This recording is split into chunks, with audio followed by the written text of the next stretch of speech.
voices, he took a peek from the door, and three people were walking toward him from a house on the hill that was close to the shed. Mark panicked and tried to look for another exit. He was looking around the place, and he found one at the end of the shed, luckily. He approached quietly and escaped as fast as he could. At this point, his vision was all blurry, but he managed to find a fence door and unlocked it. He heard the people shouting, but he ignored. He just kept on running. When he finally reached his house, it was early morning, around 5 a.m. His wife was up all night waiting for him and ran out the front door as soon as she saw him. He collapsed and slept for almost the whole day. When he woke up and finally got a chance to explain to his wife what had transpired that night, he remembered about the other two boys who were still there. The police about the road signs and a big billboard for Crest Chicken Farm and other things that he could remember. Report about bodies in a lake and advised that when they examined the bodies, all their organs were missing. Mark just stood in fear. The event was too traumatic for him. Mark had to quit a job for a while.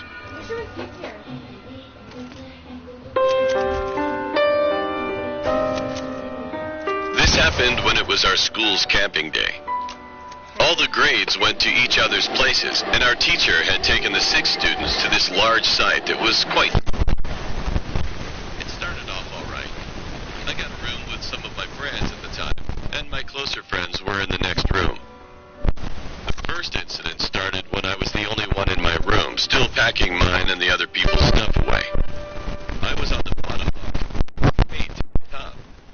When I looked up was some sentence, and it said, "Hello, you are going next," with a creepy smile. There were tents next to a field. I hung out in one with one of my friends. Some others hung out in a second tent, but in the third tent, I saw a shadow with a knife. I told the teacher and another student who went in, but didn't come out. But nobody believed me, and there was nobody inside the tent. I thought something was really weird. On the third day, 3 of my roommates were out on a day trip with some others, which I was going to do the next day. I had done a mud, and after that, I decided to have a shower. The water was black and disgusting, which added to this horrible week. All of a sudden, when I was still in the shower booth, the doorknob was shaking. I screamed, and when I got out, I saw a handwriting, "You won't leave alive," on the wall. Then I saw a shadow in the window. My room's door was locked while I was having a shower, so no one could enter in our room. The 4th day, I was taking a walk someplace that no one knew. And then I found a huge knife and blood-soaked clothes. I just hoped that this stupid and terrible camp would finish soon.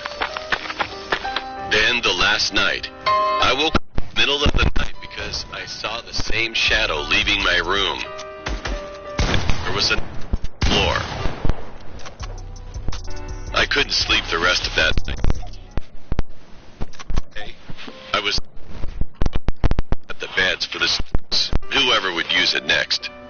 When I was about to finish, I saw the door and it said, "You are lucky you survived.